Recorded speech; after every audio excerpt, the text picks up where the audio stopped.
Alors, on poursuit notre Bonne cure journée. de bonne humeur en Inde, où, tenez-vous bien, un État vient de créer un ministère du bonheur. Ce n'est pas une blague, c'est très, très sérieux. Un ministère et dont le seul objectif est de rendre les gens heureux.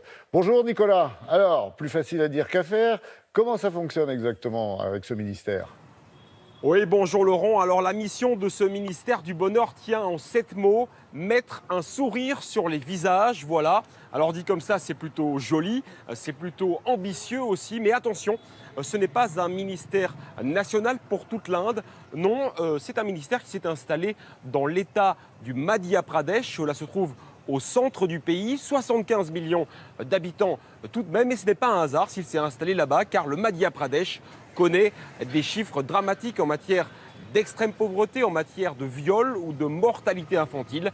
Il fallait donc à tout prix tenter quelque chose, et donc depuis 2 ans, ce ministère du Bonheur a lancé plus de 70 programmes sociaux. Cela va des cours de yoga, bien sûr, jusqu'à l'organisation de pèlerinages. Alors est-ce que ça marche ? Difficile bien sûr de mesurer le bonheur, mais vous allez pouvoir vous faire une idée avec ce reportage. Il est signé Leila Yaker et Tiffaine Honoré. À première vue, on dirait un bureau comme les autres. Pourtant, ces fonctionnaires ont un métier particulier. Ils sont employés au ministère du Bonheur. Mais avant de penser au bien-être des autres, il faut commencer par soi.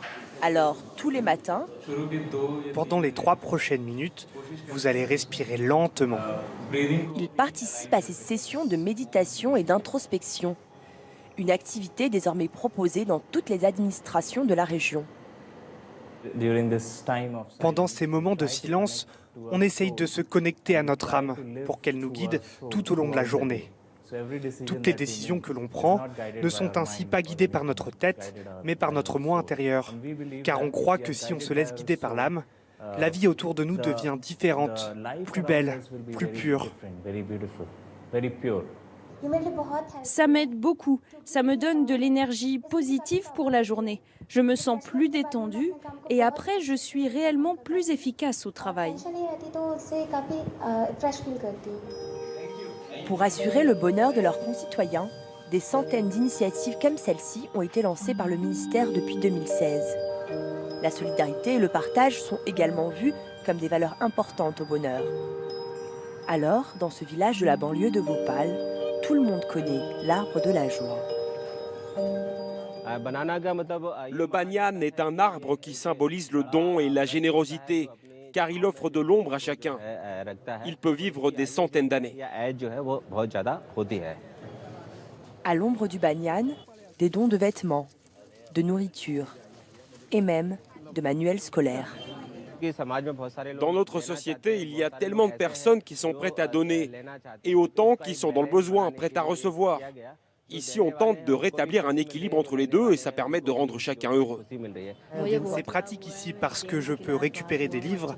Ça m'a permis de réussir mes premières années au lycée. Cette initiative est présente dans près de 172 villages de la province. Pourtant, dans les rues de Bhopal, le tout jeune ministère a encore du mal à convaincre. Beaucoup de gens ne sont pas au courant qu'il existe un ministère du bonheur. Pour qu'il nous serve à quelque chose, il faudrait d'abord que l'on sache en quoi il peut nous aider. Non, je ne suis pas vraiment heureuse. Ici, les gens travaillent toute la journée juste pour pouvoir se payer à manger. Il n'y a pas de bonheur. On essaie juste de joindre les deux bouts. Dans cette région de 70 millions d'habitants et qui compte une croissance économique à 2 chiffres, Manoa Dubé est le nouveau ministre du Bonheur. On s'est rendu compte que la croissance économique n'était pas la clé du bonheur. C'est pour cela qu'on a décidé de créer un ministère du bonheur. Le bonheur est certes propre à chacun. Nous n'apportons en soi que des outils pour y accéder. Le premier ministère du bonheur indien est ambitieux. Il a décidé de lancer dans les 6 mois un index de mesure du bonheur, comme il en existe déjà au Bhoutan ou aux Émirats arabes unis. Oui, Nicolas, on vient de l'entendre, effectivement, ils vont mettre en place donc un index de mesure du bonheur. Est-ce que c'est possible, ça ? Et comment vont-ils procéder ?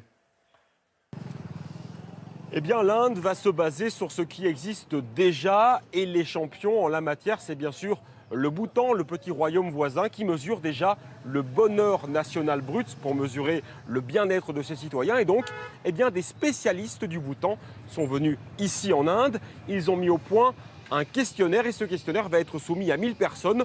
On leur demande, ce qui les rend heureux, bien sûr, et puis 2, d'évaluer leur satisfaction dans plusieurs secteurs. Cela va de la sécurité jusqu'à la santé, en passant par l'éducation. Et puis un calendrier du bonheur va aussi être mis en place, avec chaque mois des tâches à accomplir. Cela va de sourire le matin au réveil jusqu'à reprendre le contact avec un vieil ami, en passant par rester assis et ne faites rien. Moi, j'aime particulièrement le dernier. Ah oui, et personnellement, je vous comprends aussi. Nicolas, juste un petit mot pour terminer. Je crois que l'histoire, c'est plutôt mal fini pour le Premier ministre du Bonheur en Inde. Vous pouvez nous raconter ?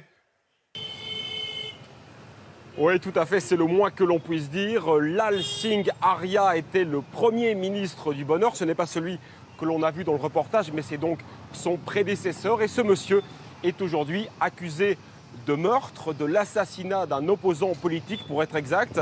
Un mandat d'arrêt a été émis par la police, mais il est en fuite depuis 3 mois. Il a quitté son domicile. Comme quoi le bonheur, dans la théorie et dans la pratique, sont 2 choses très différentes. Et en tout cas, cela fait une très mauvaise publicité pour le ministère du Bonheur. Sans commentaire. Merci beaucoup, Nicolas, et à bientôt.